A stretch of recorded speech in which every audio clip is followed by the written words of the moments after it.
You're muted. You got to unmute yourself. Good start. Okay. My name is Ghostii. The G in Ghostii is spelled with a 6 and is spelled with 2 I's, so it's 6hostii. A little bit newer to this YouTube world and stuff. 28 years old. East Coast. Yeah. Riveting backstory, Ghostii. Just riveting. Moving over to Rachel, same thing. Shout out your channel to everybody where they can find you, and tell us briefly a little bit about yourself. I am Rachel Wilson. I'm an author, researcher, anti-feminist, patriarchist extraordinaire, shill for the patriarchy. I have a YouTube channel. It's just my name, Rachel Wilson. You can find my book on Amazon. It's called Occult Feminism, The Secret History of Women's Liberation. You can find a whole bunch more of my writing on rwilson.substack.com. And I'm a homeschooling mom and e-bimbo. Okay. Well, thank you for that as well. So as we launch into the debate, as agreed, backstage, Ghostii, I think you also go by Jane, correct? Oh yeah, you can call me Jane. Yeah. So I think that Jane, you're up first. You're going to have 7 minutes on the clock. Go ahead when you're ready. Okay. So tonight we're talking about supposed occult feminism, a term coined by Rachel, as far as I know, and used to title her own book, insinuating deep historical ties between the occult and the birth of feminism since first wave through today. Rachel is correct that along with feminism, and during the periods of its waves, and most notably the first waves, came an uptick in esoteric interests, like most if not all other periods of radical change and liberation. To oversimplify, interest in the occult grew during these times. In the mid-1800s, during the Seneca Falls Convention, the first women's rights convention, America was experiencing an occult wave, we could say. The fact that women's suffrage and esoteric interest coincide at the same time together is not only completely logical, given the context of the time period and the recent history and current events, but could even be considered predictable. Maybe hindsight is 20/20, but my argument is this is a completely natural and logical occurrence. Whereas Rachel here has argued feminism was, or is, an astroturf movement, some type of completely unnatural movement forced into society by some evil globalist secret society type of enterprise. This is simply untrue, and ironically, I would argue that Rachel's own ideals and push for change stem from a globalist secret society type of movement with perhaps even ill intent. If it were up to Rachel, we would regress into a primal animalistic type society where physical force is used to rule and dictate rather than intellect, debate, and reasoning. The laws for the entire world would be based on a half-anonymously written ancient text about the conversation a schizophrenic man had with a burning bush that he probably lit himself. Now, this probably is coming off very condescending and ignorant, which I've done purposefully. Sorry, I'm a little nervous. I have no ill opinions of devout Christians or any other religious people. Many of my family are strictly and even radically religious. I am personally not a follower of these more mainstream religions, but I am, according to the definition, religious, and at the very minimum, spiritual. However, I do not believe I know any more or less regarding the beyond and spiritual unknown than any one of any other religion, and I do not force my beliefs and current understandings onto others. And this seems to be the primary difference between Rachel and I. I leave room for error and change. Rachel assumingly believes life is set by the divine creation of God or Jesus Christ, and the best way to live is by following his rules and law. I believe morals are innate and come naturally from a conscious human experience, which includes things like empathy, fear, and love. So yes, while I completely disagree with Christianity's beliefs, I also don't believe Christians are devil worshippers. But many religious people, including Rachel, will say such things about religions that aren't their own, and specifically occult-associated religions. Similar to how Rachel wants to take back the word patriarchy and reassociate it with a new light and a positive spin, I want to do the same for religions or beliefs and spiritual paths like mine.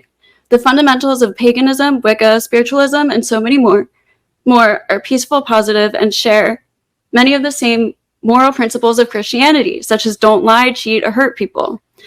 They also do not believe in harming or hatred of men or the male essence. They only view male and female qualities as equally divine and important.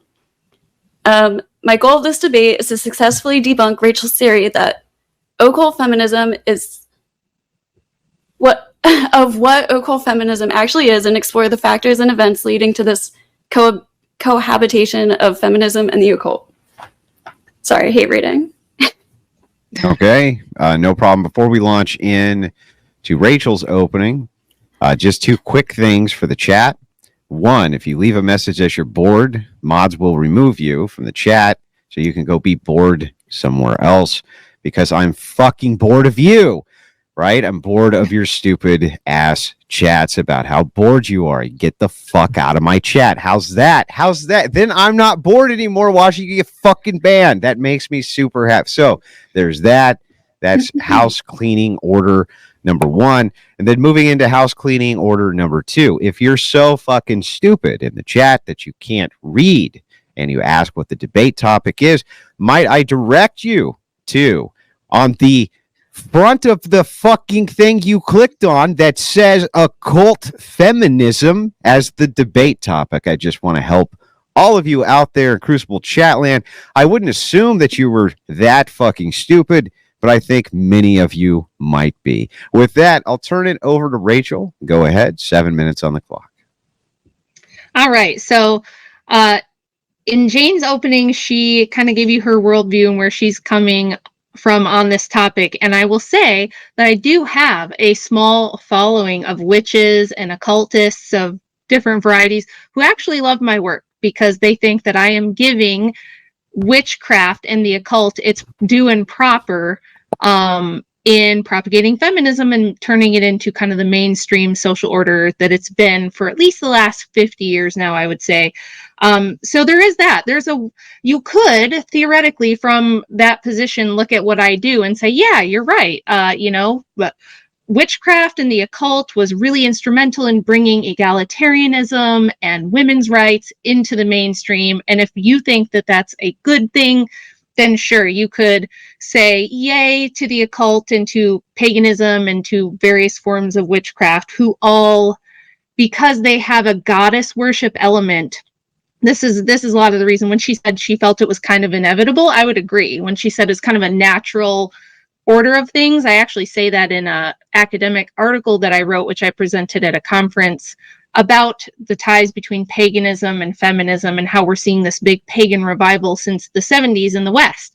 And it kind of comes along with the feminist stuff because Christianity is a patriarchal religion. It literally means ruled by the father. And in Christianity, we do not have goddesses. We do have one woman who is venerated.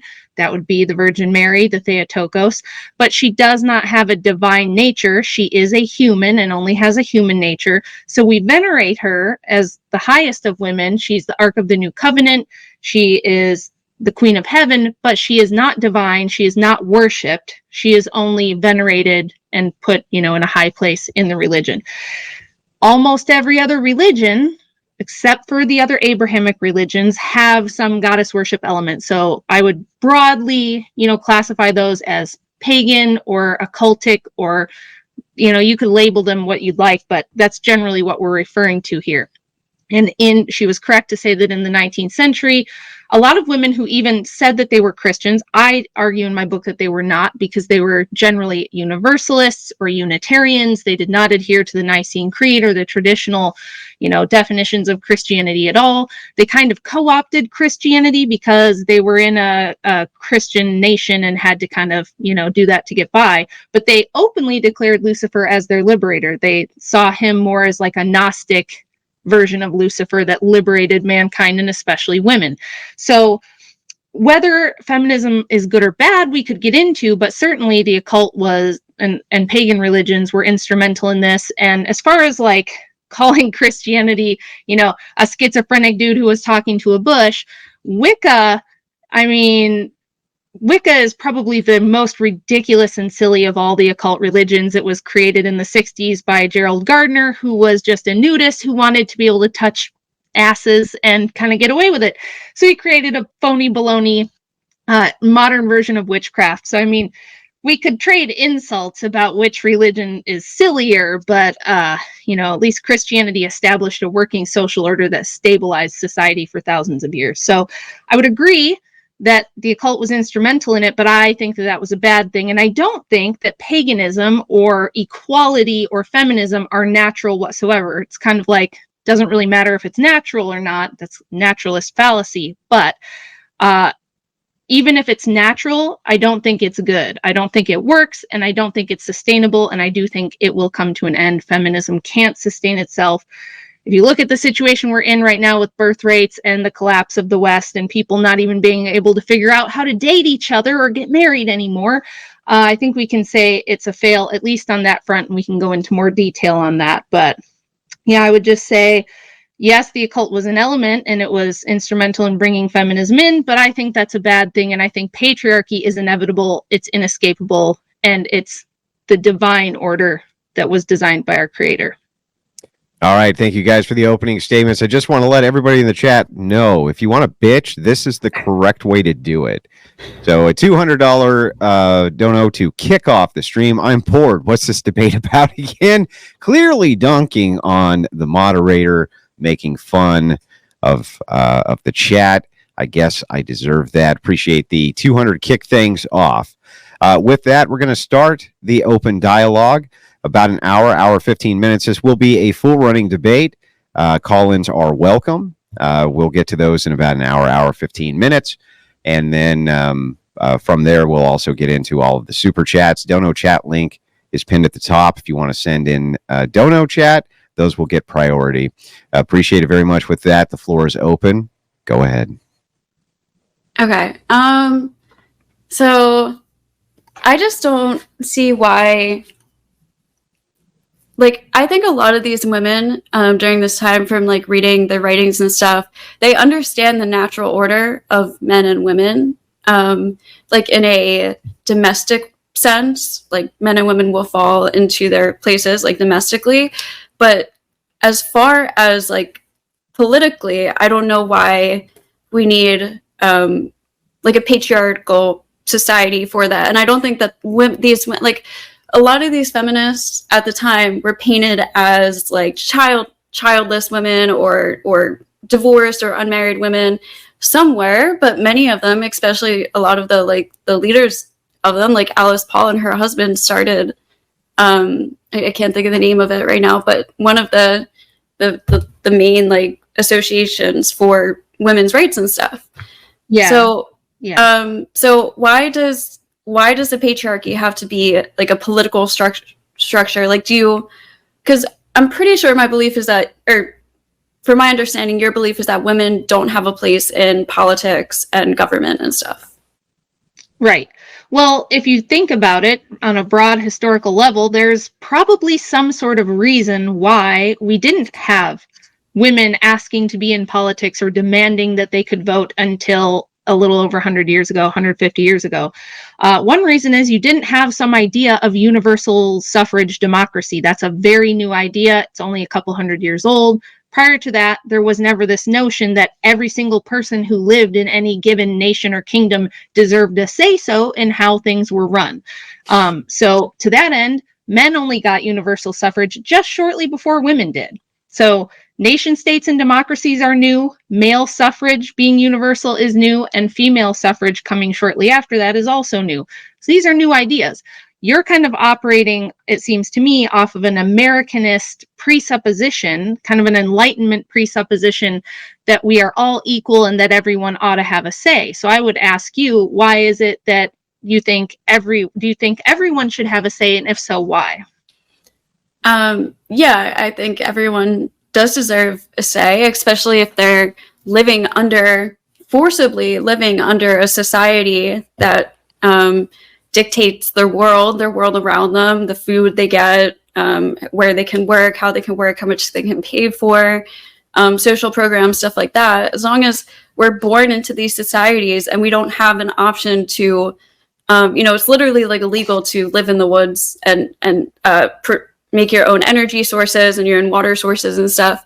So yeah, living off of your own energy is illegal, I'm pretty sure.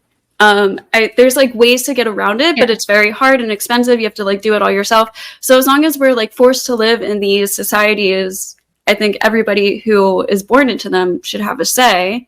So you think Also, that simply existing is the criteria? You don't think there has to be any level of competency to understand even how things might be run or to be able to partake in those systems? It's just an opinion equal, I have an opinion, therefore I should have a vote, basically? yeah, the competency, if the competency comes into the people who are like making the laws and working within the structure, but the people who are still being affected by everything, like levels of competence or IQ or abilities or not, you're still contributing and playing a part into the society. So I think, So my children help me with house chores and they bring the groceries in from the car and they do their own laundry now. They're old enough even to make a lot of their own food. Does that mean they should have a say in how the household is run, though? I mean, they have rights. Do they? Children have rights? Yeah, children do have rights. Of course they do. Explain how that works. If my 12-year-old doesn't agree when she says, Mommy, I would like to walk down the road to my friend's house and stay the night, and I say, no, you can't do that, she can exercise her right and well, no, Mother, I have rights, I'm going to do what I want, I will see you tomorrow. If you were to do something abusive to enforce those rules, then your child would have a right of protection from you. Okay, well, but also minors are different. Minors are different. Like you're not a legal adult until you're 18. Right, exactly. So we don't just say if you have an opinion, you can vote. We do right now at least have a couple of restrictions. You have to be a citizen. You have to be 21 years old. Now, prior to universal suffrage, there were greater restrictions on that. Do you think it's actually a better idea to let people who have no stake in the game, no skin in the game at all, people who cannot be tasked with defense of persons or property, people who will not be building or maintaining infrastructure, defending the borders, a number of other things that only men do. Do you think that those people should have equal say in how everything is run if they're literally not capable of doing the things that the people who actually run things do? Yeah. I'm going to answer your question with a question pretty much, but like, are you saying that the only people who should have a say in society are the people who maintain and run infrastructure? Well, literally the infrastructure that maintains the society that everybody is contributing to. But everybody doesn't contribute to it. And if it were up to me, I don't believe in universal suffrage democracy at all. I think democracy is one of the worst forms of government. I think it's one of the most tyrannical. I think that universal democracy is you get the mob together and they get to decide to rob people who have things that they don't have, but they want, right? Basically. So no, I don't think democracy is fair. I don't think it's even-handed or egalitarianistic, but this idea that everyone is equal or should be equal, you got to justify that for me first, because I don't see that people are equal, nor do I see why they should be considered equal when they're clearly not. Do you think that, let's take two multi-billionaires, right?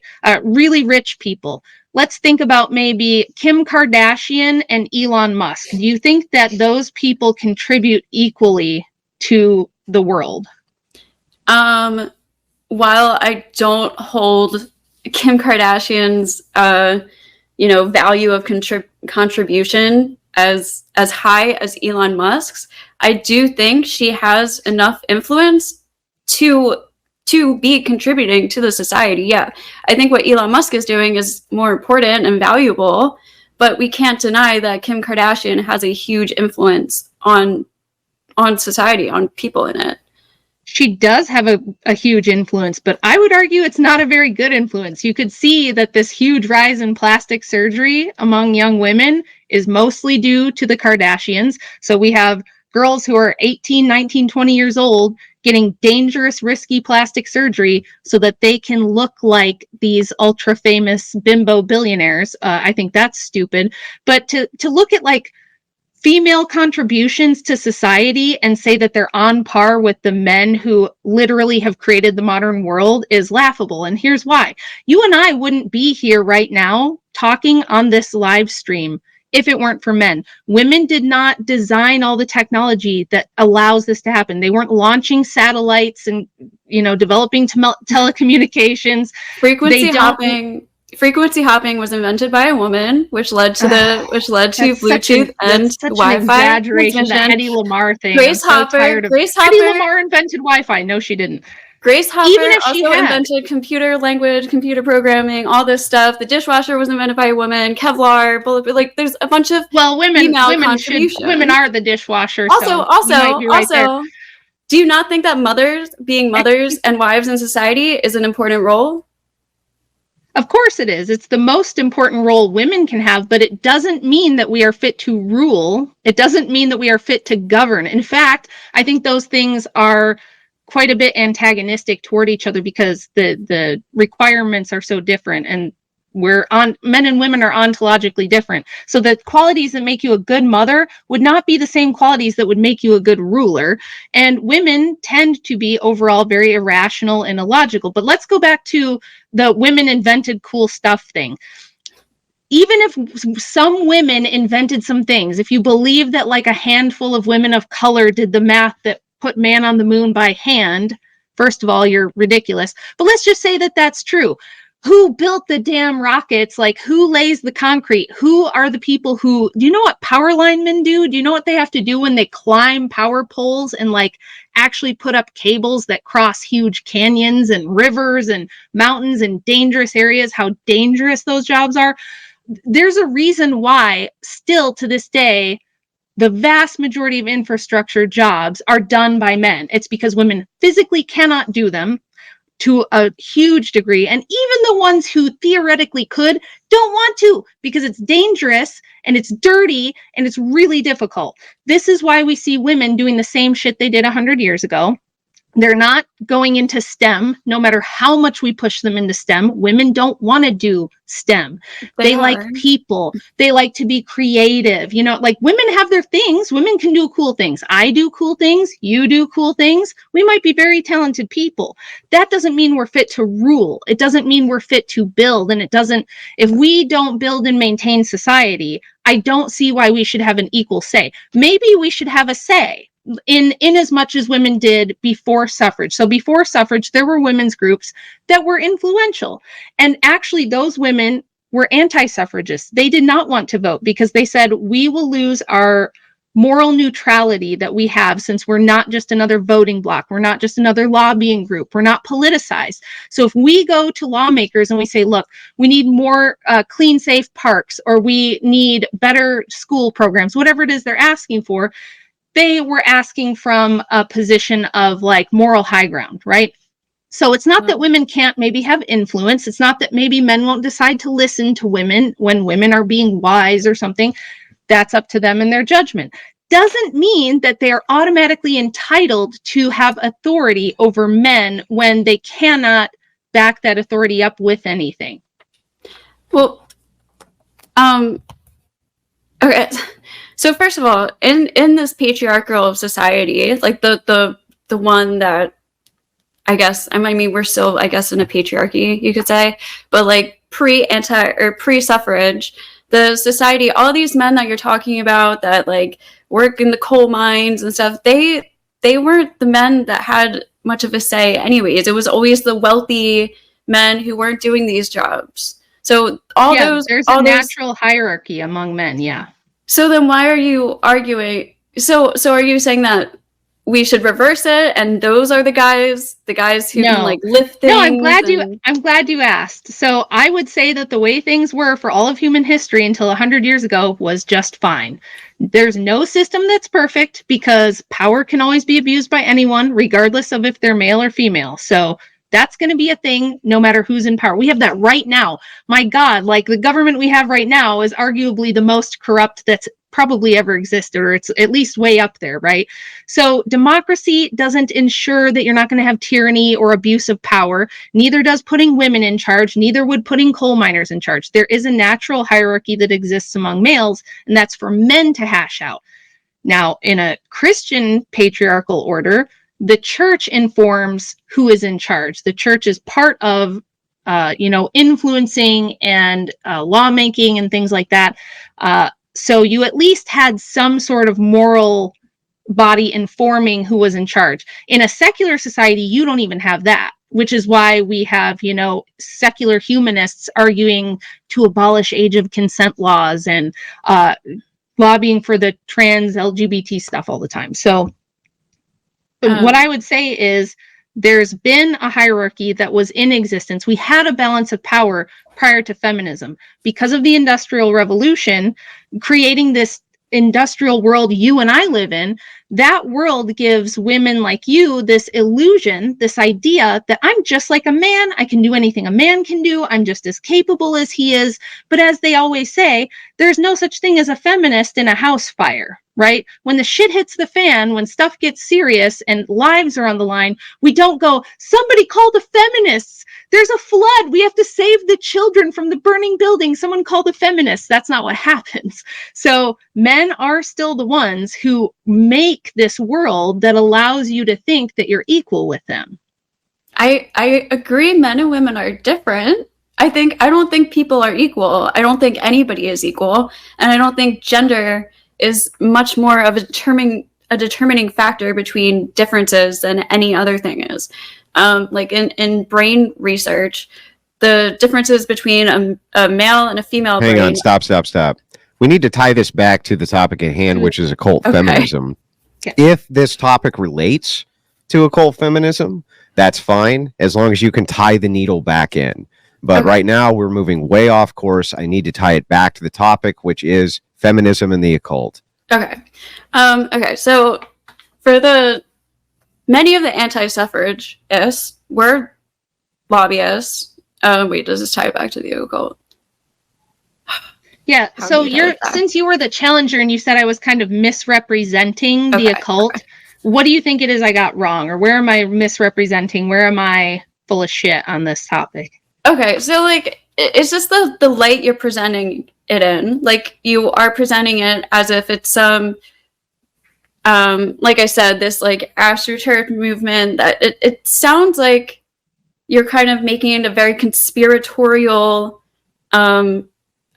view, like it was like pushed in society purposefully by these evil entities that are trying to like bring Satan. I feel like you're like making it a war between like Satan and God, and these Satanists are trying to push feminism to like push the church out of society. Am I right about that at all? Yeah, well, the reason I say that is because not only do I believe that, but a lot of the really influential feminists believe that. So like Zuzana Budapest, who's a witch who came from Hungary in the 1950s to the United States and started one of the first legal female witch covens, the Susan B. Anthony Coven #1. She actually went to court in San Francisco and under the Religious Freedom Act, had them make Wicca an official protected religion under the Constitution, and she kind of bragged about being able to do that, pervert the laws of America in order to make witchcraft legal again, which it never had been here. And she said that feminism is simply the political arm of a greater spiritual war. She saw it as witchcraft is good, paganism is good, it's these evil Christians oppressing the women and they're bad. And this is where the idea comes from. This is why Susan B. Anthony, Elizabeth Cady Stanton, Matilda Joslyn Gage, and a couple dozen other women in 1895 rewrote the Bible from a feminist perspective. And some of these women identified as Christian. Now, again, I will say they weren't, because some of them were lesbian female pastors. Yes, they had those in 1895, believe it or not. They got kind of kicked out of everywhere and had to make their own church, but they were fine with that. And Protestantism allows such a thing. So they did that, and they rewrote the Bible from a feminist, vengeful goddess type of a perspective, where they took all the patriarchal stuff out that they didn't like. And Katie Stanton herself said in the preface, she does not believe any man ever talked to God. She doesn't believe the Bible is divinely inspired. And she basically thinks Christianity is bullshit, but it's too powerful. Too many people believe in it. So we'll just usurp it instead. We will just pervert Christianity and use it to argue for egalitarian principles. And that's exactly what they did. Very sneaky, very Luciferian to do, but yes, they believed it was a spiritual battle. They thought this was not merely political. They thought the political aspect was just how you get it in there, how you invert the societal order, and they were correct. So I think is the difference just that you think that's a good thing and I think it's a bad thing?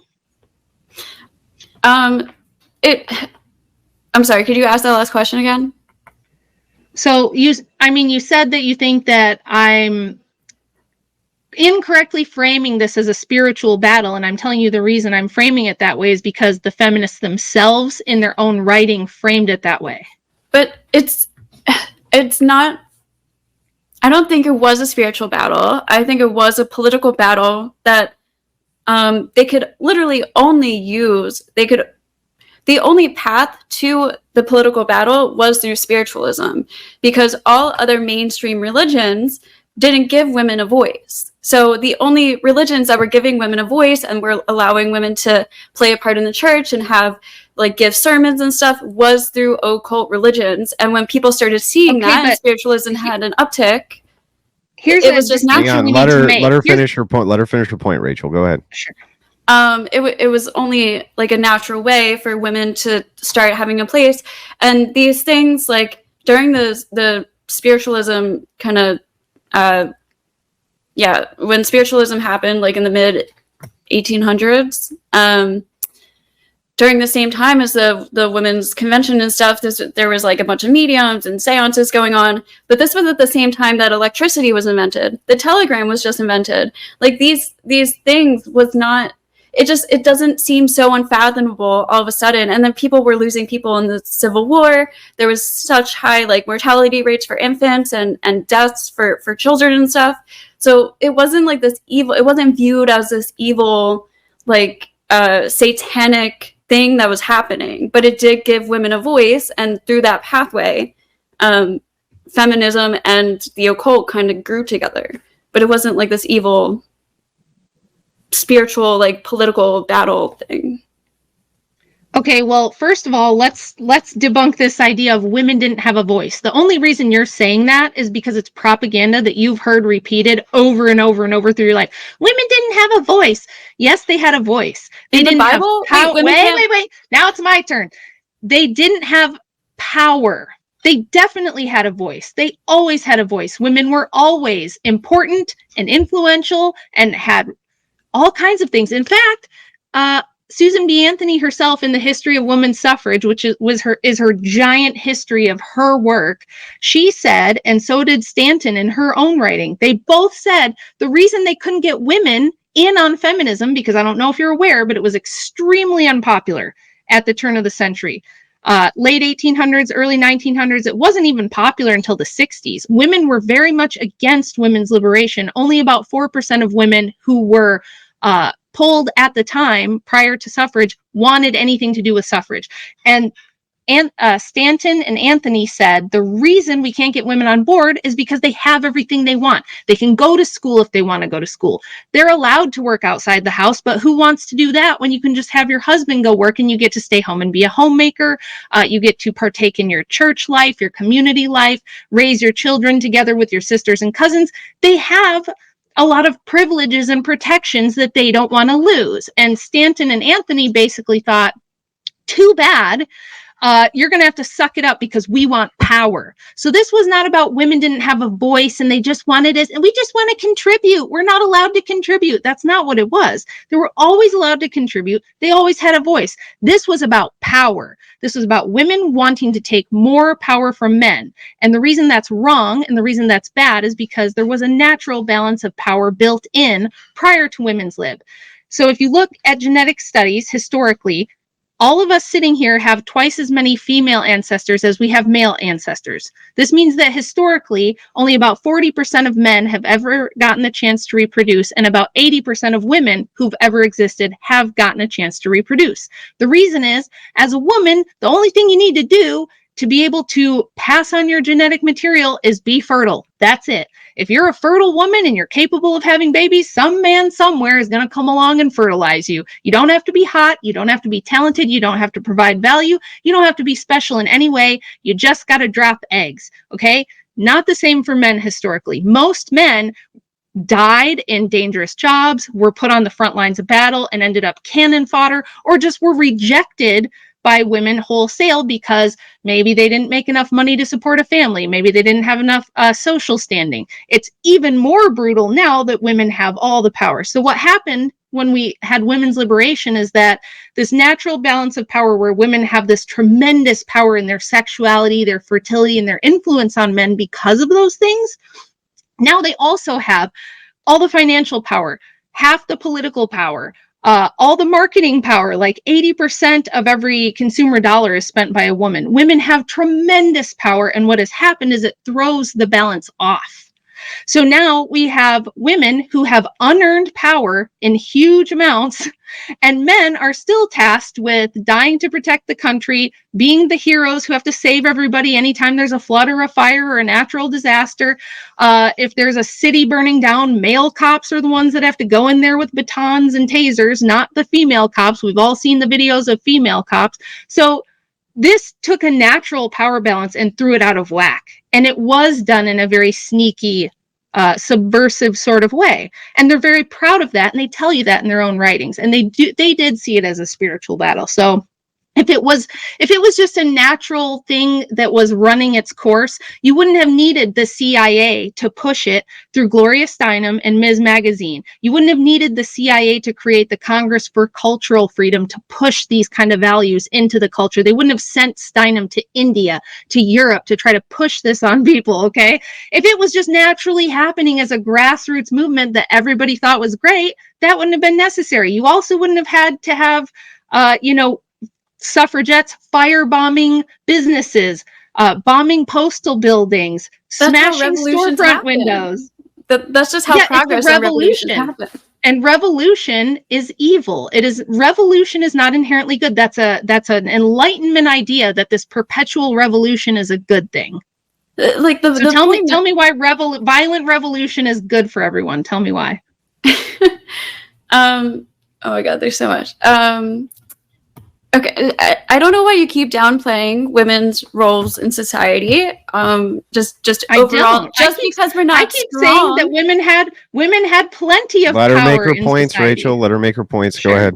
Just because women are not strong does not mean we do not contribute to the society, and have equal logistical thinking and creative thinking power and progress, like new ideas that can progress the society. I think that women's opinions and ideas are very valuable along with everybody else. And that's why we have a democracy, so that there's no just small group of people dictating all of these laws and rules for people.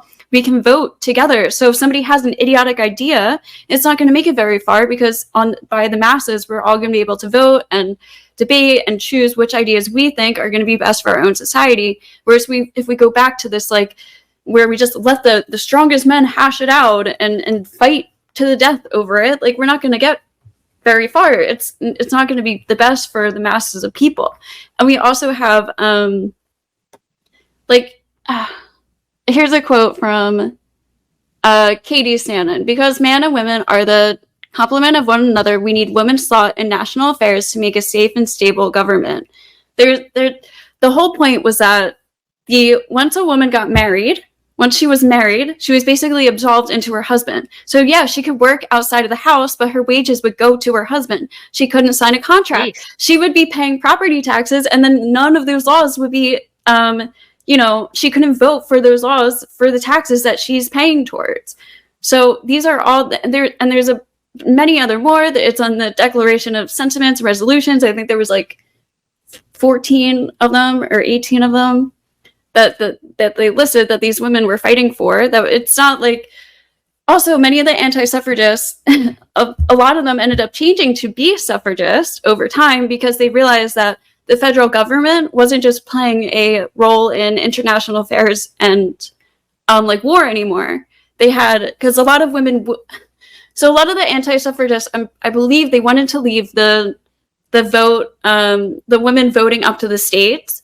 And some of the states did allow women to vote. And the big thing was to make it a federal law, though. And over time, like another reason too was like they didn't want Black people to vote. If we gave women the vote, then we would give Black people the vote and Black women the vote too. So I don't know. I just feel like you're twisting all of these things to make them very evil when they're not. Okay, well, let's talk first about me downplaying women's roles. I'm actually arguing the opposite. I'm saying women were already very important and they had plenty of influence and they were held in very high regard and they were very well respected. They were important. They had plenty. They didn't feel like they didn't have a voice. There's an interview with my 98-year-old grandmother on my YouTube where I ask her, did you and your sisters and friends feel like inferior citizens growing up in the 20s and 30s? And she said, no, we didn't have like any such concept at all. But that aside, what happened is women had plenty. Women had privilege, they had protection, they had a voice, they had influence, they had their own spheres of society that they were very much in control of. But that wasn't enough, okay? That just wasn't enough. So the power-hungry, antisocial types. So there's such a thing as witch physiognomy. Professor Edward Dutton's been on my channel to talk about this in his anthropological research, and they found that, you know, when they do studies going back through the Middle Ages, that the women who tended to be witches and also the women who tended to be feminists and suffragists. This is why all the suffrage posters where they're making fun of the suffragettes, it's some old crony type of woman with a hideous face. Those were the women who tended to be witches and feminists. Why? Because the pretty girls obviously get picked first to be wives. It's natural. You know, women like tall, handsome men. Men like svelte, curvy, young, fertile women. Okay. So if you're this hideous woman who doesn't get picked and you're now in your 50s or 60s and you feel like you aren't noticed by society, you feel like you're not prized by men, you become a man-hating feminist. And so you want power. You want to take some of that power that the men have, because the influence you could have as a woman to raise children, help run the community, run the hospitals, do the elder care, the child care, all these other sort of social functions that women were very instrumental in. Women could also own schools and orphanages and taverns. Most of the taverns back in the day and the pubs were owned by women. So women had plenty, but it was the malcontent, outcast, antisocial women who wanted more. So they were like, no, I want equal political power and I want equal legal power. So if women are so great and if women are just doing such amazing things, do you think then that the reason we had a patriarchy for so long is because maybe women can't rule kingdoms, women can't run nations, women can't build infrastructure?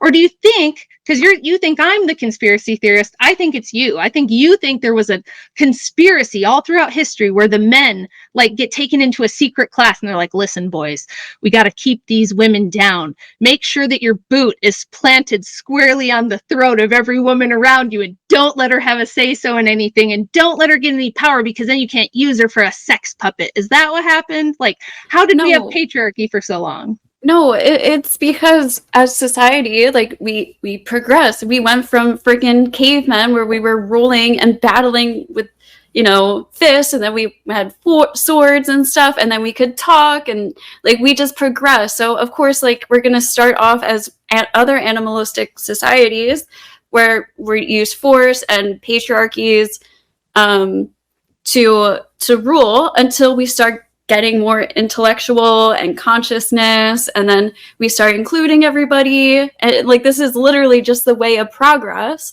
And because people have only been around like what 30,000-40,000 years or something like that, or 60,000 years, I don't know, but not a very long time. So Yeah, that's why we're only getting here now. But it's just natural progression. Every society has led this way. The only country in the world where women can't vote is Vatican City.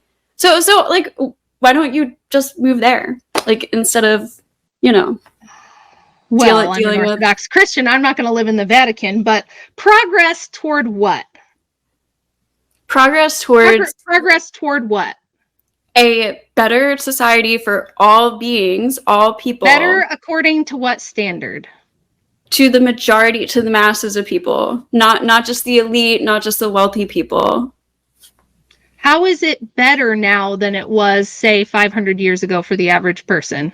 Okay, well, first of all, like you mentioned earlier, you were talking about men's rates on passing on their seed or whatever. More men today have been able to make children. Yes, Nope. it's the highest numbers Nope. in history. More men today are having children than before. It's still, well, not proportionally, like not per capita. So still, I think it's only about 40% of men actually get to have kids in, like, worldwide. It's still really low. It's still way less than women. And guess why?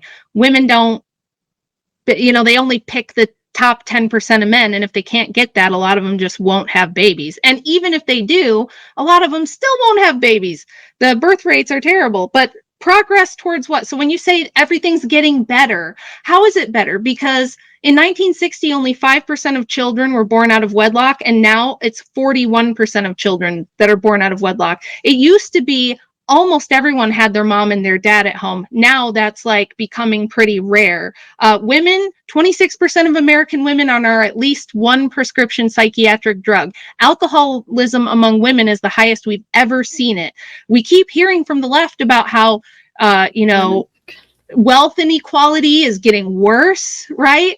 And when you said like, oh, well, it's not caveman days, we don't have to worry about force anymore. That's baloney. That only comes from a woman in a first world country who's lived a fairly pampered life, historically. No, Because I know force exists. Gaza, if you go right now to Gaza or Ukraine, they will tell you that force is very much still on I know force exists. Thing. But it's a better civilization to fight with intellect and not with bombs and swords and guns. But we don't. That's what I'm saying. We do fight. Well, if you actually look, there's been more war. There's been more war and more deaths from war in the past 100 years than like the rest of history. It's insane. There's this great video on YouTube that will show you. Where are those wars happening? In patriarchal society? World War I? Yeah, but by the way, if you're suggesting that women are less warlike, you would be wrong, because they've done analyses of monarchs throughout history and they found that queens and female monarchs actually are more likely to go to war than men are. I don't think women are more or less likely to wage war or more or less likely to be violent against each other. I think women are just as violent as men are, and if they had equal strength as men, I think they would be committing the same amount of violent crimes and doing the same amount of, evil, physical, violent acts. So I'm not arguing with you there. I just, let me see if I can like tie this back in. I don't think. How would we be better if we were in a pagan society then? If we were all, are you a Wiccan? I think you said. Yeah. Okay. I mean, like, I don't really have like an exact name better. So that's what I most associate with, I guess, is like Wiccan. But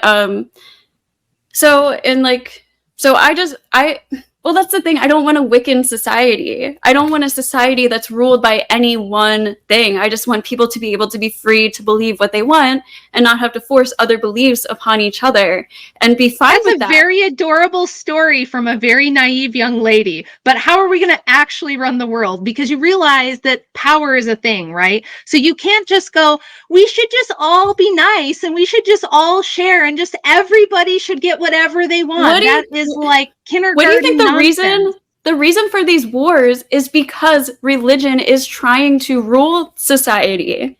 That's the reason for most of these wars. So if we just stop, if we actually separated. You think Vietnam was about that? Do you think World War II was about that? How about World War I? How about all of the atrocities of Soviet communism, where they abolished the church and had government enforced atheism? What Yeah, about Maoist China, where there was no religious war whatsoever and there was like 20 million people died? there's So still no, going. Okay, there can it's still be not the wars, religious but wars that are killing everyone. many of the fundamental like causes of these wars and tensions between countries is because of religious beliefs and just countries trying to be like, hey, my way is the best and get out of here. It's just like all this like egotistical just nonsense to me. So in So a if we all world, worship Mother Earth and we just like smoke some weed or if we're whatever, all like there won't be accepting, war. there might be war. There's probably still going to be conflict. Yes, probably. But the ideal would for there to be not would to progress to a society where we can like be accepting and live along each other. And yeah, that's very like idealistic and very like fantastical, whatever. But like that is the goal. And working towards that, I don't think is a silly or stupid thing to work towards, even if it seems very out of reach right now. So as a pagan, do you believe that there's good and evil in the world? Yeah, I do. Okay. What are you going to do about the problem of evil from a pagan worldview? We try to get to the core of it, the core cause of it, and treat it. And what is the core cause of evil? I mean, there's a lot. There's a lot of different causes, but one cause is unacceptance and not understanding of neighbors and each other, and like egos, strong egos, believing that like I'm the best and I'm the only and right way, and I need to change everybody else, and I can't live with people who don't agree with me. I think that's one of the probably. So if you and I don't agree on what's evil, so if you sound like very libertarian too, are you like, do you identify as like libertarian or do you identify as a progressive? I don't really know. I feel like I'm like center left. Okay. So you don't think that the progressive left believes in using force to enforce their version of morality? So I don't think that violence is completely useless. I'm like typically against it, but I think there's still use for it when necessary, like when fighting evil per se. But that's the hard thing too, is like defining what's evil and what, because something that's evil to somebody, like for example, like 9/11 seems like a pretty evil thing, but they thought they were doing the right thing by trying to like get rid of Western society. So they thought that was like a positive. Okay, we're not going to get into any of that. You can use any analogy on planet Earth, but let's not get into that one, okay? Okay, sorry. But like my point is like the perspective of what's evil and what's good, what's right and wrong is going to be different for everybody. So my belief system would be like my ideal world would be to do, I guess it's like a consequentialist or something. It's like to do what doesn't hurt other people, as long as you're not doing anything that harms or prevents other people from bettering themselves and living an okay life, then that's like the ideal. Well, but anytime you have two consciousnesses coming into contact with each other, and anytime there's a disagreement about what is evil, one's going to do something, the other one's going to do something. So this idea that you can like get rid of power struggles, that you can eliminate this sort of thing is ridiculous. And I mean, I don't know if Andrew wants this to devolve into like a meta conversation about morality and how we determine good from evil, but I guess I would ask it this way. Do you think pagan societies were more peaceful and less violent? Do you think pagan societies were more moral than Christian societies?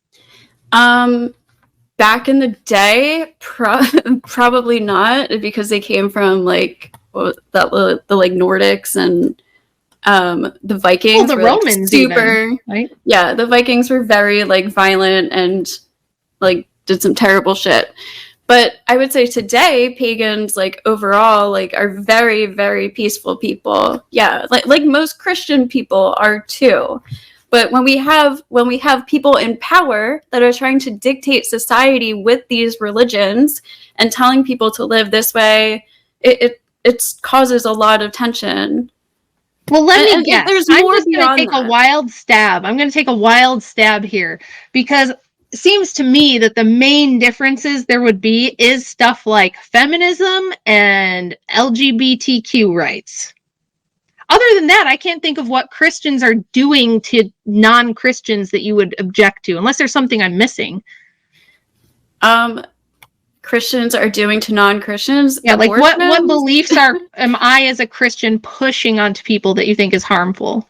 Abortion rights, probably. Yeah, love, who can get married. Yeah, and then women's roles in society. I'd say that's like a good amount of shit. Well, the reason that you say that is because you're presupposing a whole bunch of bullshit that you can't back up. So, for instance, you're presupposing that there is a right to fetus deletus, or that isn't murder. Very new idea.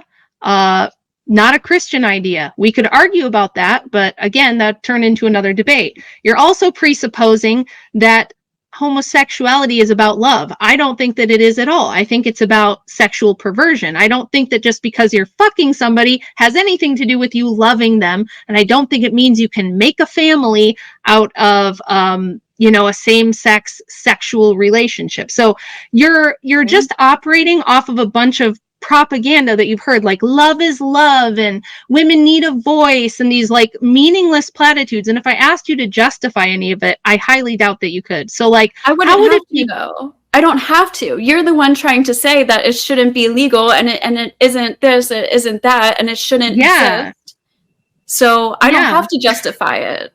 I'm letting people do what they want because they're not hurting other people as long as they're two consenting adults, whereas you're trying to prevent people from doing something. Well, Andrew, do you want us to get into that then, or do you want us to get into these topics? It seems that it does seem like it's perhaps foundational to the argument. Okay. So what is asked is, what is it that Christians are doing wrong? Rachel's assertion is that they're pushing against LGBTQ rights, things like this. This seems to be the crux of why Jane thinks that paganism is superior, at least in modernity. So I do think that, I've been allowing it because it does seem pertinent to the argument. Okay, then I just wanted to ask before I went with a line of questioning that wasn't related. Occult pushed, perhaps. Yeah, I suppose it is. So, so the idea that like I can do what I want as long as I don't hurt anybody else. Well, first of all, how do you know that those things aren't harming anybody else? So like gay pride parades all over the place, you think that's not harmful to Christians? Or is it just that it can be harmful to Christians but not everyone else? If you agree with it, it wouldn't be harmful. But like from my perspective, that stuff is harmful as shit. And killing children in the womb is extremely harmful to unborn children. So like, which one do you want to go with first? You want to go with the abortion stuff? You want to go with since we're in Pride Month, maybe we should go with how homosexuality isn't hurting anyone? Okay, I never said it's not hurting anybody, but just because some parts of something might hurt some people doesn't mean that we should just make it completely illegal for everybody, right? Like, so where's the line then? How do you know when you should legislate morality? By the way, from my perspective, most laws, maybe not really minor things like a traffic law or something, but most laws are based on the Justinian Code, which is based on the 10 Commandments, and it's a moral imperative, right? Laws enforce morality. That's what they're there for. Like, for instance, from your worldview, is there a reason why two sisters can't have a lesbian relationship and get married? Why can't they do that? Two biological sisters? Yeah. Because they're family, and typically family, I don't know. It's just morally wrong. That's why, I believe morals are. But why? No, you can't just say it's just morally wrong. You have to tell me why it's morally wrong, because love is love, right? Who are you to tell them they're not hurting you? They're not hurting anyone else. They're just in love. I mean, to be honest, it's pretty weird, but they are lesbians and they can't have children and hurt anybody else. So I guess, you do you. But if it were a brother and sister and they were to try to have children, then that would hurt the children because it's going to mess up, the DNA. Okay. But we're cool with the lesbian sisters getting married because they're not hurting anyone and they can't have, messed up looking kids. Yeah. Yeah, I guess it is kind of weird, isn't it? So it seems like with your worldview, we're going to get a lot of weird stuff. What But how about... often is that happening? That's not happening like all the That time. doesn't matter. I'm testing your logic. You're Okay. saying we should run society based on these principles. So we have to test those principles and see what happens if we're about to implement them. So, like, there was just a viral video online last week of a man in a neighborhood who was on his own private property exposing himself to children that were walking by. And a dad called the police, and the police came to the dad's door and said, "Hey, he's on his private property. He's not hurting anyone. Just tell your kids not to look." Is that cool too? No, he is hurting those. He is hurting those kids. That's going to mess them up by seeing that. Well, it depends how he's showing himself, because I personally believe that we over-sexualize human bodies. Like, I'm for nudist beaches and stuff. If he is showing... Now we know why she's a Wiccan. She wants to grab butts with Gerald Gardner. No, I'm not trying to grab people's butts, but I think it's harmful the way that we over-sexualize natural bodies. So if he was to show himself to these kids and he's getting off on it and his penis is clearly like get in there, like, that's going to be bad, and that's we shouldn't allow that at all. So as long as it's soft. If he's just naked on his front lawn, fine. just sitting in a lawn chair with a beer, I don't think there's a problem with that, personally. Okay, cool. So sisters can get married and the old guys can expose themselves to the neighborhood as long as they're chilling in a chair with a beer and it stays soft. Okay, we're making some progress. And then, so if you think that democracy is like this highest value and that we should all have a say, what do you think about all the times that they put to a vote? Like in California, there was a big referendum on gay marriage and it got voted down. And they just shoved it through anyway. They went to the Supreme Court and the powerful elites, shoved that through and made it a federal law. So why wasn't democracy good enough in that case? If the people didn't want it. Which state was this? California. I don't know. I think it was 2000. Wasn't that like 2010? I want to say somewhere. It was the Obama administration that they had a referendum in California and they said no to gay marriage, and then the Obama administration just pushed it through the Supreme Court instead. I guess the people didn't agree with it, and I don't know. Gay marriage is a federal law now, right? You can federally... Yeah, that's what I'm saying, because they pushed it through the Supreme Court. They ignored the will of the people. They said, screw your democracy, we're going to shove this pride flag right down your throat. Because it doesn't hurt anybody else. So. Oh, so really it's not democracy. So really everyone doesn't get a say. It's just if the powerful elite want to give you gay marriage, which you like, that's fine in that case. It's only democracy when it's stuff that Jane likes. Well, no, it's democracy when it's like if they were to start taking firearms away from people, if they were to start like federally banning that. Each state has its own firearm rules and regulations and stuff, and we can move to the state that we agree with or whatever. But if they were to federally take that away, now that's going to affect everybody. So are you gay marriage then? Gay marriage doesn't like cause people to like die or not be able to protect themselves or like essential parts of living. Yeah, but that wasn't your original principle. You weren't saying as long as but all that aside, so like, let me ask you another question. How did you feel about the lockdowns? Now we can't use the C word, but we can say lockdowns. Okay. How did you feel about lockdowns? So I've never been jabbed. I was laid off twice because I decided not to do that.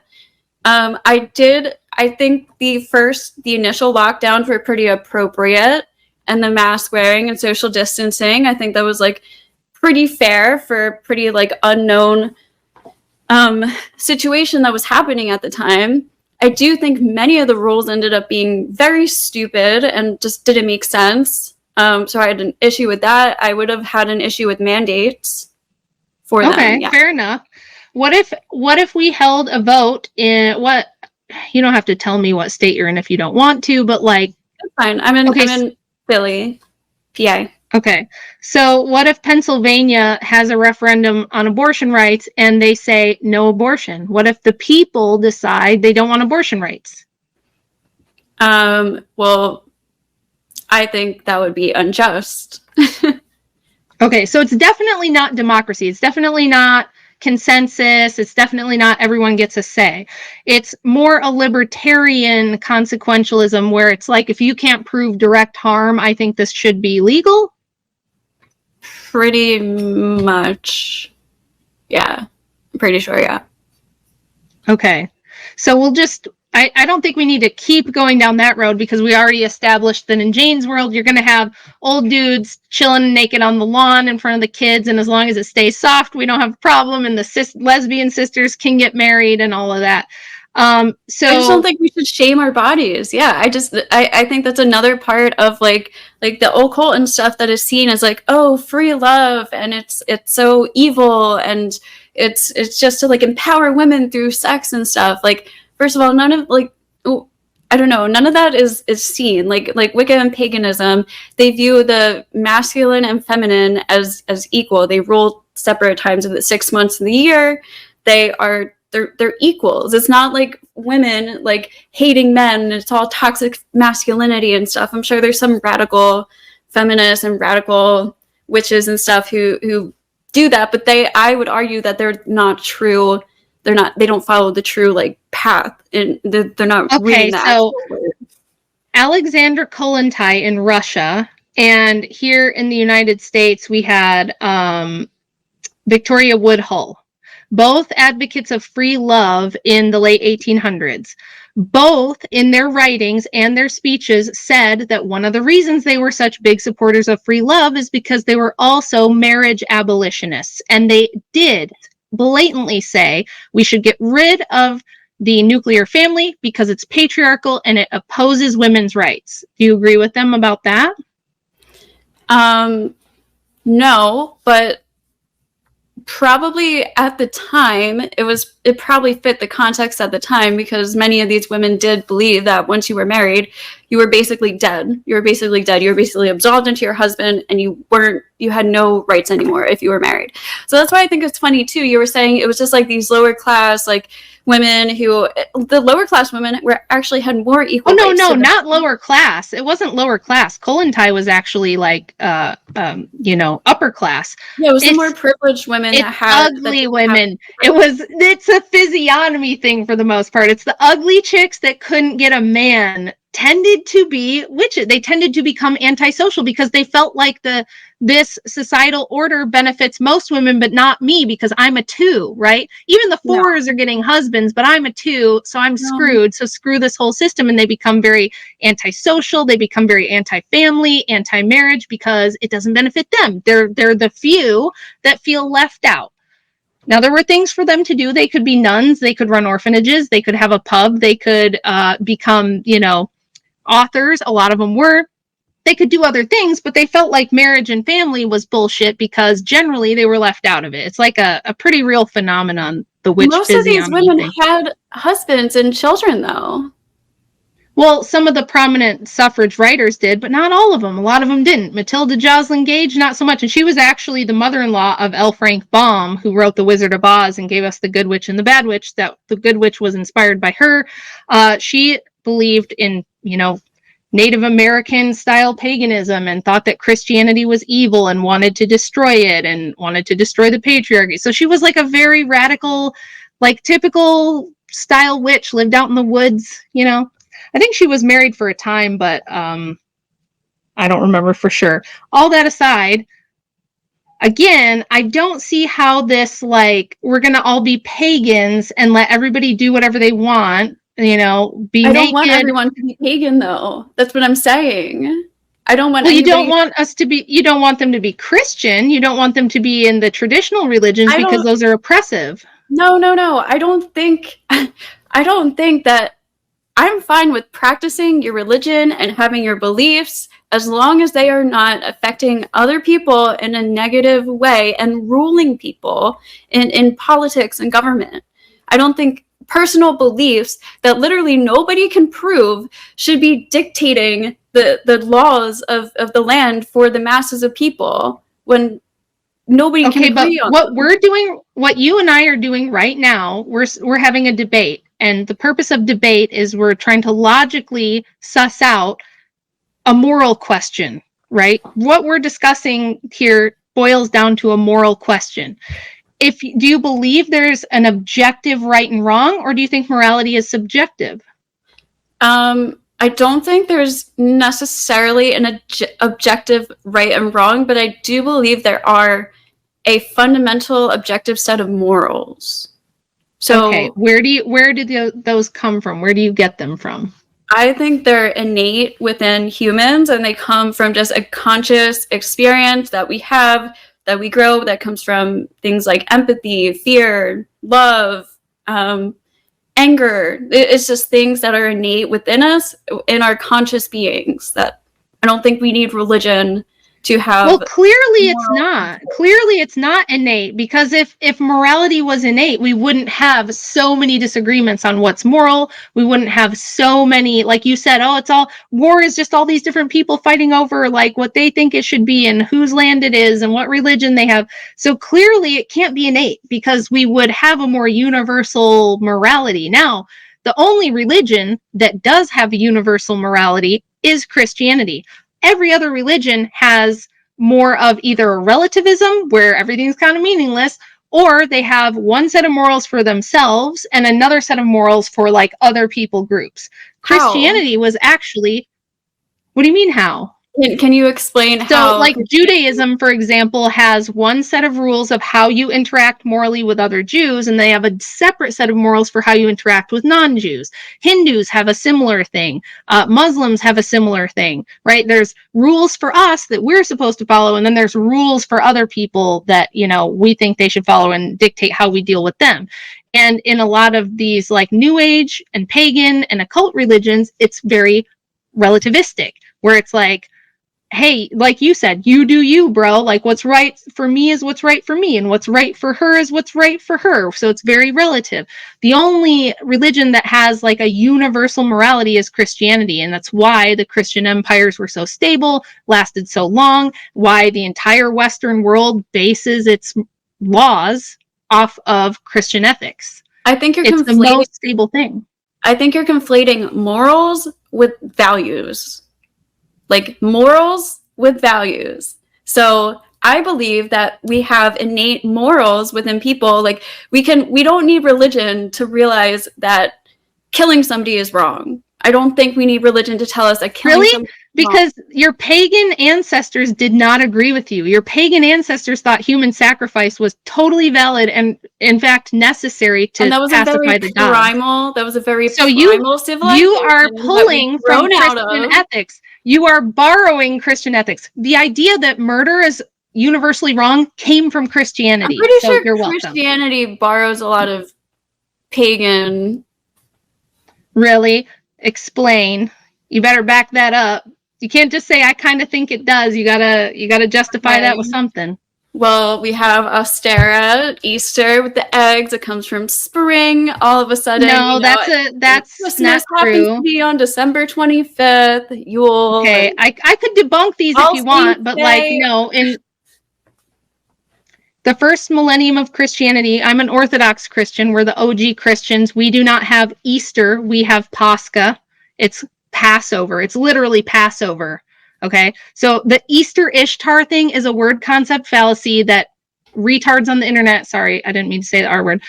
Ninnies on the internet came up with this idea, and it's these silly people who think that if two words from totally different languages sound similar, or they take place in a similar season, that they must be the same thing, or that there's this, that everything is borrowed. That's been debunked like a million times. This idea that Christianity took all this stuff and borrowed everything, we could get into that, but it's been debunked like thoroughly. They did twist things. Huh? They did twist things. They did twist pagan gods, the horned god, into Satan and the devil, just because paganism's worshipped a horned god for the hunt, because animals well, we do horns, believe now that the devil. We do believe that the gods of the nations are demons. It says that in at least 2 places in the Bible that I'm aware of, and I personally do believe that. I think that all these pagan gods are real spirits. I think that they're demons. But like you said, I guess you can't prove to me that the pagan gods are real, and I can't prove to you that the Christian God is real, but I can tell you that Christian morality is more moral than pagan morality, which included human sacrifice, it included sex rituals, it included temple prostitution, and all sorts of other horrors. Do you know what pagan tribes did when they would invade, foreign lands? It wasn't nice. They weren't fair. They didn't just invade and like throw flowers everywhere. They didn't invade neighboring nations and give them like, humanitarian rights. That's not how that went. And I still don't think that's how it would go. What was that? What was that called? Inquisition or whatever, like, or the fucking Christians Catholic into Church, Spain and all these, like we can say all of these ancient religions. That's why I'm saying progression is the way to move forward. We shouldn't be regressing. Like we can. Okay, but you just advocated for legal abortion, which is literal human sacrifice on a mass scale. It's There's not been human more sacrifice, and most. Are you saying unborn babies aren't humans? They're not. They're really. humans. They're humans. Maybe you're going to probably say they don't have personhood. You're going to go, but they don't have personhood. But it's definitely alive.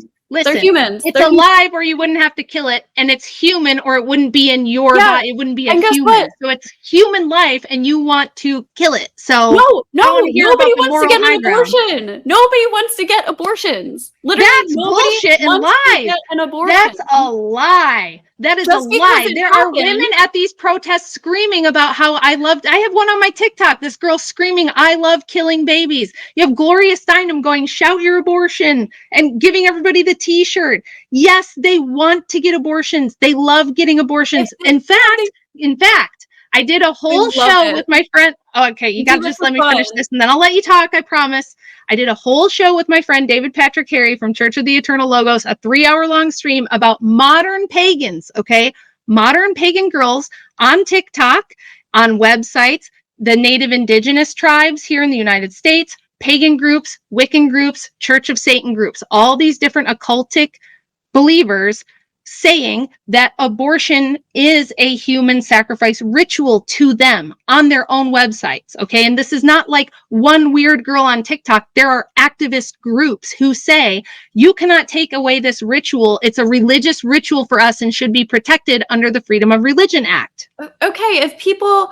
Do you think the majority of women who get abortions are doing it for a ritual? It doesn't matter if it's the majority. No, it does matter, because there's also Christian people who fucking put black people and gay people like in nooses, or they attack them, or they shoot. Yeah, there was like that Christian man who went into a grocery store and killed a bunch of black people, and then there was some people. Yeah, gay people get attacked all the time by Christians. There was just a trans school shooter. Yeah, I know. That's what I'm saying. We don't have to. We shouldn't. What I'm saying is we can't argue with these exceptions to say that this is all bad. If people are using abortion for sacrifice, then sure, like that's wrong. We shouldn't do that. Just that would be my belief. But the majority of women aren't using abortions as sacrifices.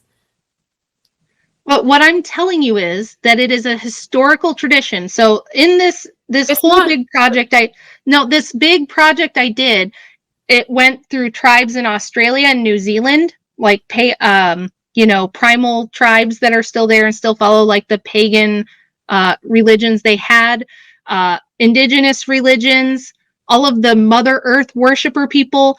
There are activist groups across the world who say, and this is something you can find in Aristotle writing about this in ancient Roman times, that it was used as a religious rite, that abortion historically throughout the pagan world is part of their like spiritual practice. And there are groups in the United States and in New Zealand right now lobbying their governments saying you cannot take this away because it should be covered under a religious spiritual practice. And they demonstrate the historicity of it in order to make their point. So you can say, well, but it's not everyone. But I'm telling you, the whole pagan ancient world pretty much thought that infant sacrifice and abortion was a religious ritual. And so I'm saying you don't have a morality that comes from paganism that you can say is better than Christian morality.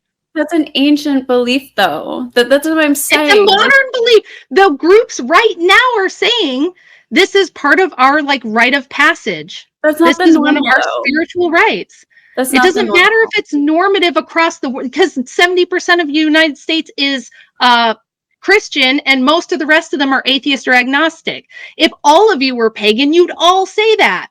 All of the witches, all of the pagans think that this sort of thing is a spiritually protected practice. There are girls on TikTok who will show you how to make an abortion altar and how to ritualize your abortion. I covered bunches of them. So maybe you don't, but it definitely exists and it's definitely prominent and it's part of their historic belief system. I'm sure it exists, and we can find lunatics across all different types of any types of person, any type of belief. There are fucking lunatics, and those are the people that, in my ideal world, the law would deter from allowing them to abuse and use. But women who just need an abortion for the majority of women who get an abortion already have children, first of all.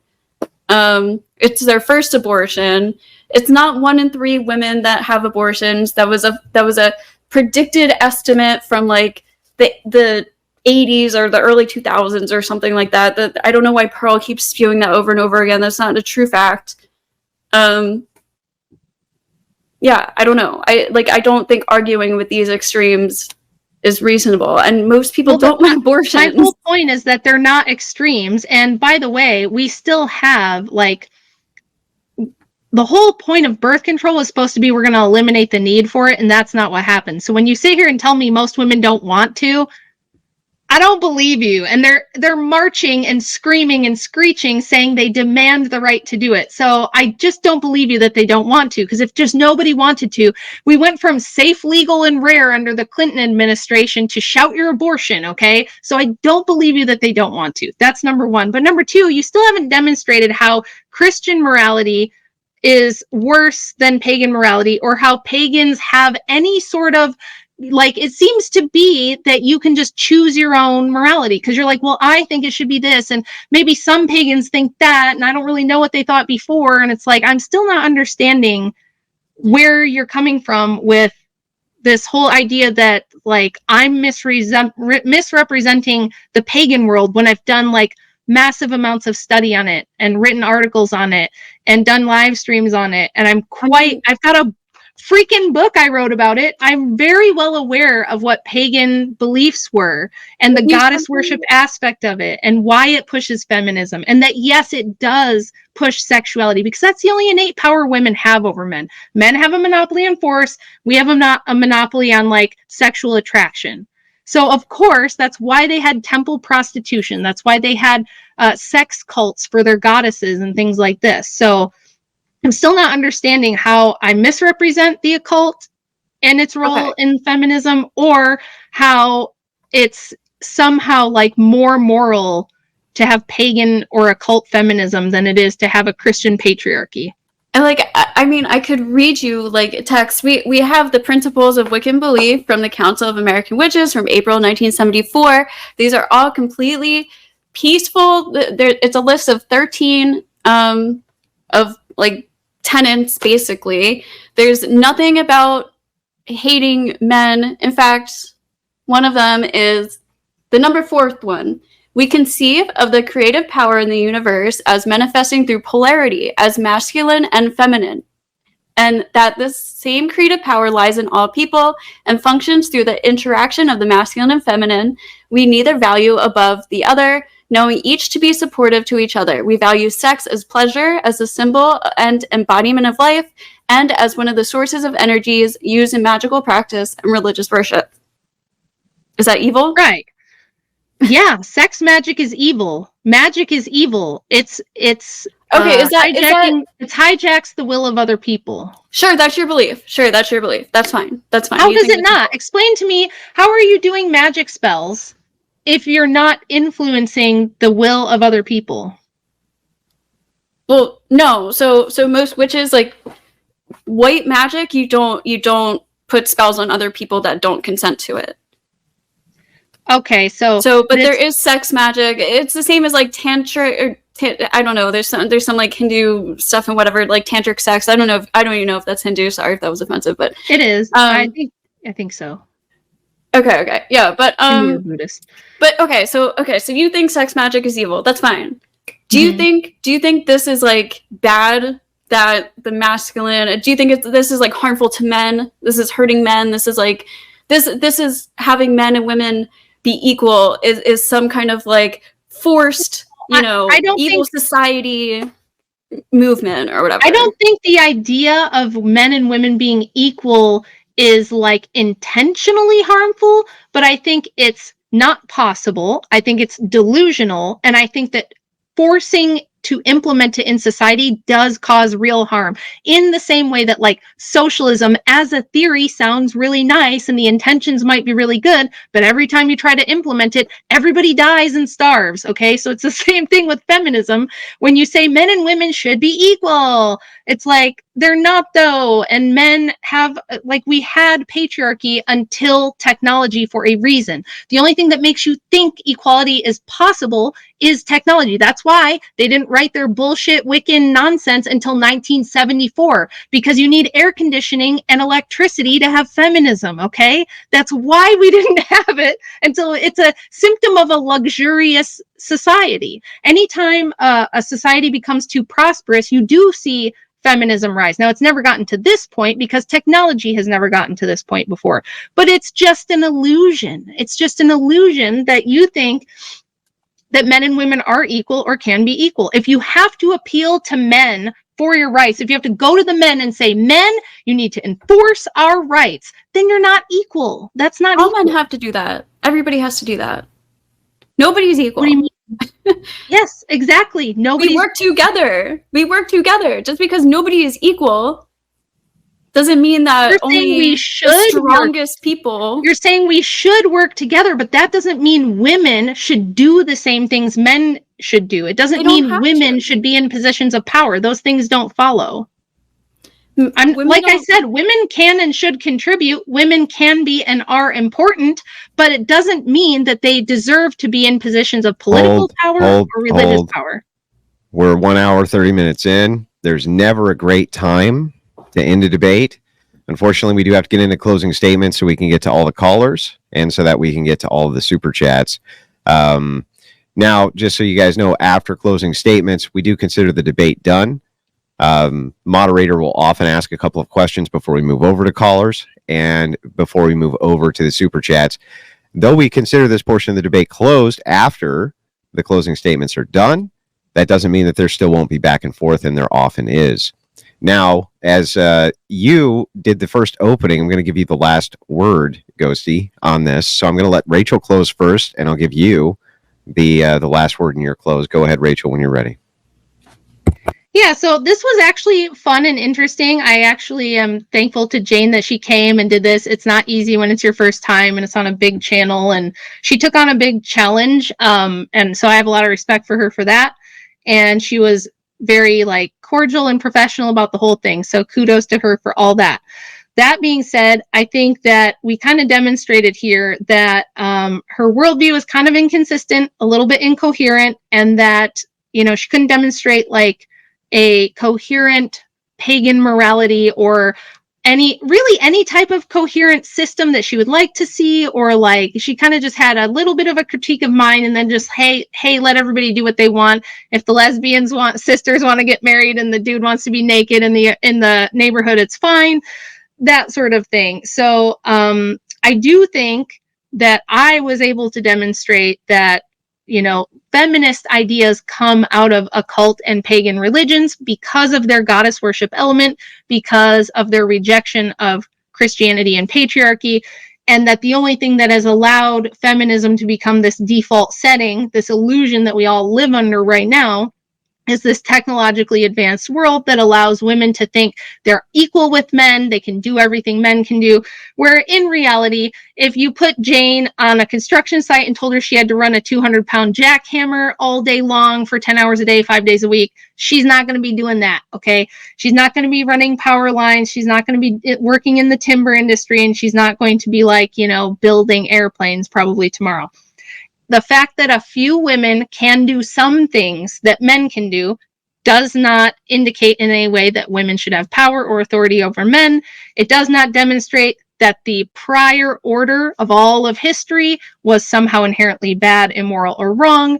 And I don't think she proved that I'm like some wild conspiracy theorist who's misrepresenting the occult or paganism and its role in feminism. So that's my closing.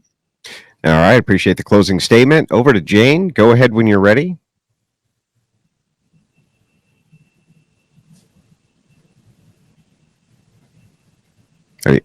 Are you doing okay over there, Jane? Oh, sorry. I was on mute. Okay. Yeah, so for my closing,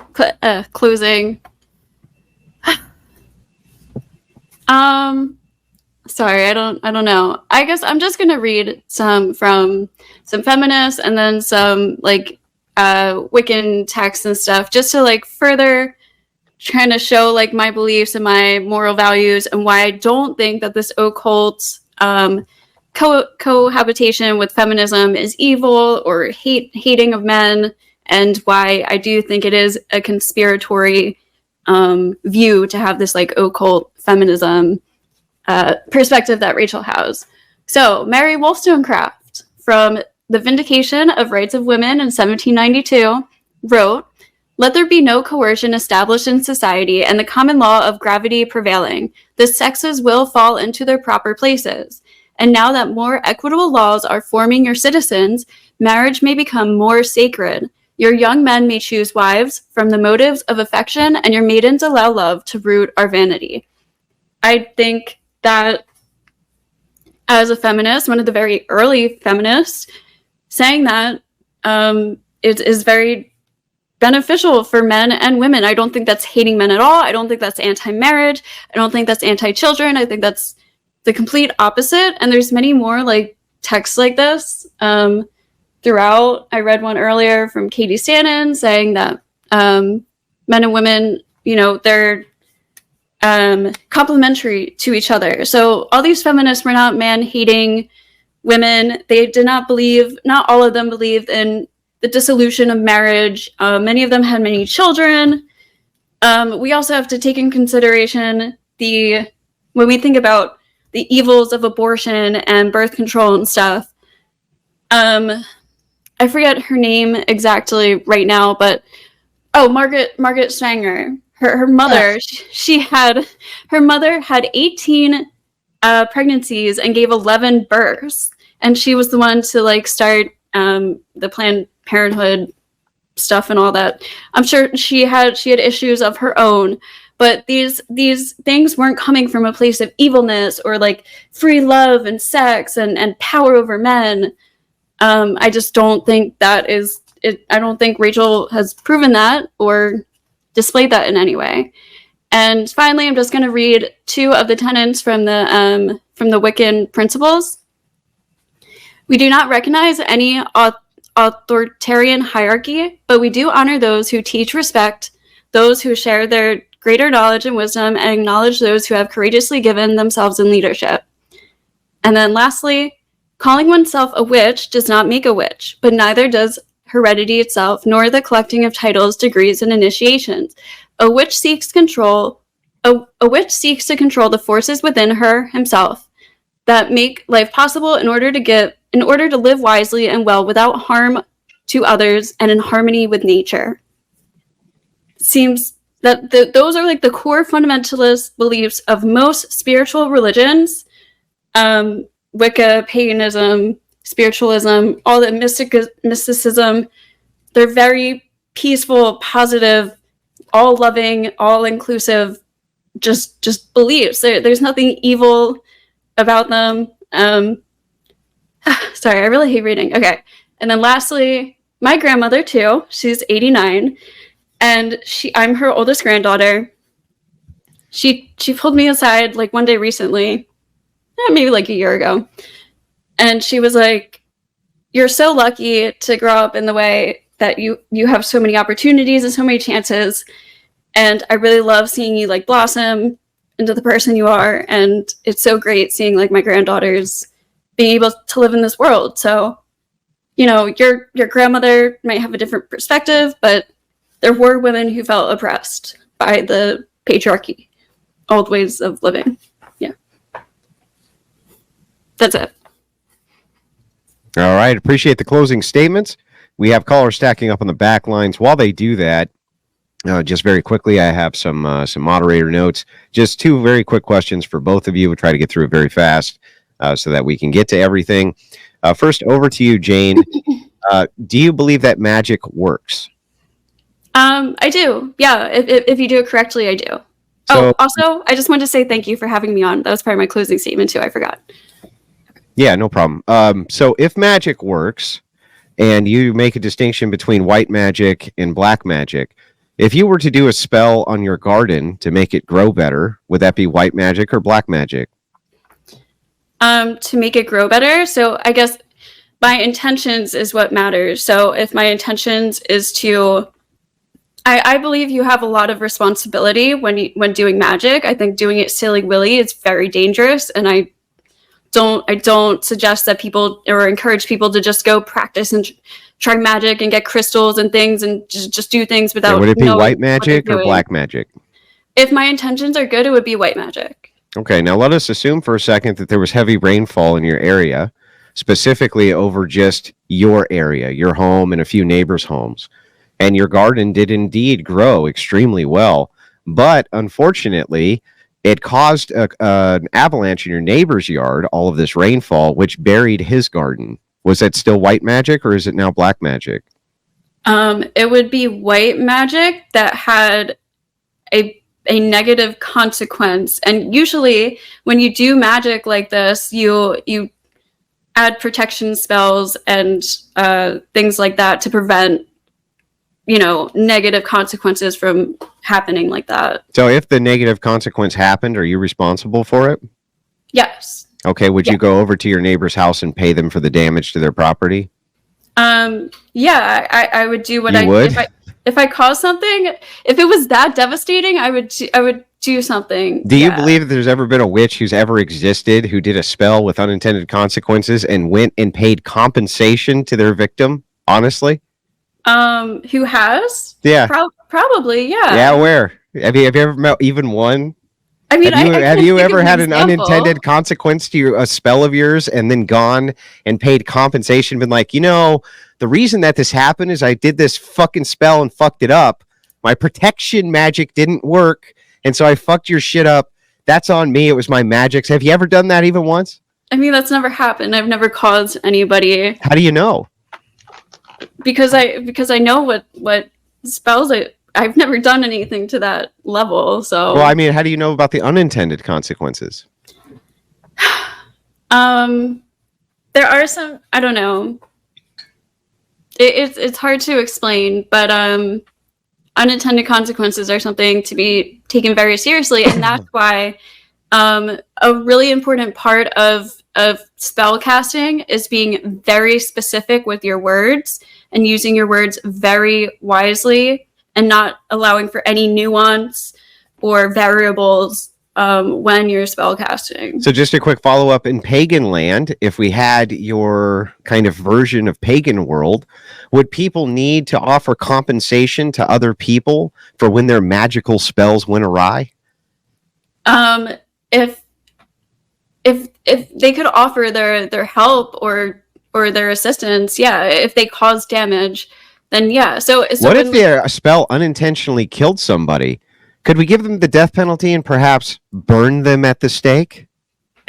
I wouldn't burn them at the stake, but a death penalty, does it seem justified to if you did a spell and it led to the demise of like 4 people? Does the death penalty seem at that point justified, or at the very least life imprisonment? you would have to be a pretty powerful witch. And I agree, but it could happen, right? if you're doing that on purpose, then definitely like the death penalty. If you do it So by when accident, Christians burned it's like witches, I guess it's so- like manslaughter. So then by this logic, if Christians burned witches because they were able to demonstrate proof that the spell was hurting other people, they were totally justified, right? And you know that they were justified because magic exists, right? Wait, what? So if I could demonstrate, or Christians could demonstrate, that a Wiccan spell led to the demise of multiple people, maybe it killed their cows or something like this. We didn't, right? though. Yeah, but if you could demonstrate it, you would be Okay. justified in burning witches, right?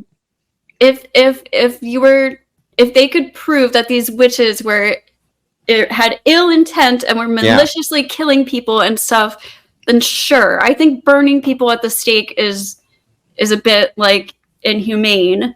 But sure, for the time, I guess that's how they did things back then. Okay, got it. But they couldn't prove it. They weren't. I just wanted to make sure. Now, there's some people in the chat who are wondering. They're like, "Can you moderator debate?" Yes, fucker, I can, because when it comes to the moderator Q&A, that's part of the show. It always has been on the Crucible. And if you don't like it, get the fuck out of here. How many times do I have to tell this to you people? Get the fuck out of here. The other 3,200 live viewers are not going to miss you. They're not going to miss you. Get the fuck out. Now, over to Rachel. I had a pointed question to you as well. What is for dinner? Well, I was going to ask if now that I don't care. I don't care about your woman proud. Now over to the chat. I'm done with your proud. Your mic's muted. You're muted. Unbelievable. I thought muting was bitch shit. This sort of talking back, completely unacceptable. Totally unacceptable. Okay, so the real question that we get into, I didn't actually hear criticism when you guys were having kind of your back and forth. It was brought up. Democracy was brought up. And this sort of tiered choice of if you do no wrong or what is considered harm to somebody else. I didn't really get a clear picture as to why that's a bad model.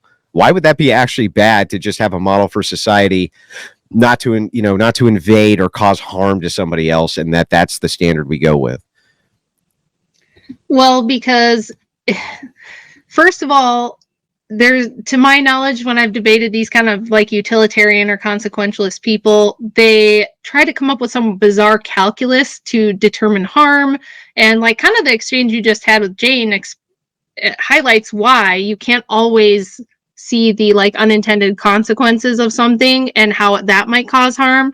So, and what's harm to them might not be harm to us. And so you need something that's more objective than this like subjective idea of harm. So for example, you've made the argument before that if, a trans person wants to be called she when you don't believe that that's a biological female and you feel that you're being forced to lie, that could be causing you harm as a Christian.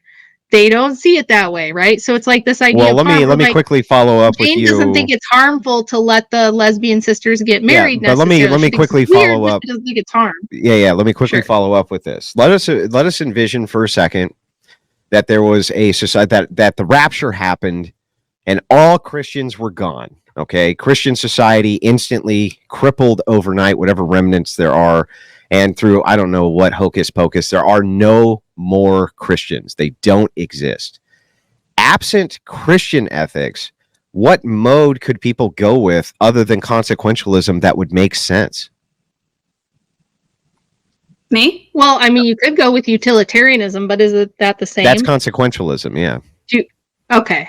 Because some people say they're different, but I guess you couldn't, but that we don't live in that world. So, and if you had a world where there was no Christianity and for some reason we had no 10 commandments, we had no Christian universal morality, I guess you probably, I mean, that's why the pagan world did human sacrifice, right? Because it was kind of a free for all and it was kind of there was none of that. So I think you would just have like an Aztec or Viking society. And oddly, though, they did not go with consequentialism, did they? So I don't know. I couldn't tell you what would be the second best thing because I think they're all they would all lead to pretty bad stuff. Okay. I appreciate both of you answering my questions very quickly.